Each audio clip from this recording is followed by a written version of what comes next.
Bayani ng Buhay Ko ni Ariel R. Inocencio. Sa isang tahanang aking namulatan, puno ng paggalang at pagmamahalan. Sa yakap ni Ina, kami idinuyan, ang bisig ni Ama, gabay na hagdanan. Ang unang kong guro ay ang aking ina. Dunong nataglay ko'y sa kanya nakuha. Kagandahang asal, dalhin daw tuwina.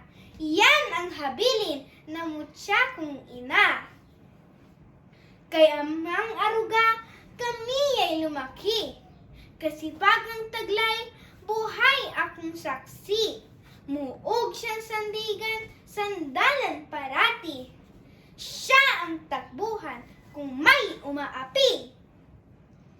Silang bayani nitong aking buhay. Anumang daluyong hindi uurungan. Lalo na't pamilya ang nakasalalay. Hamakin lahat, buhay iaalay. Bayani na Buhay Ko, Carole Victoria B. Mamawag, mula sa Grade 3 Homeschool.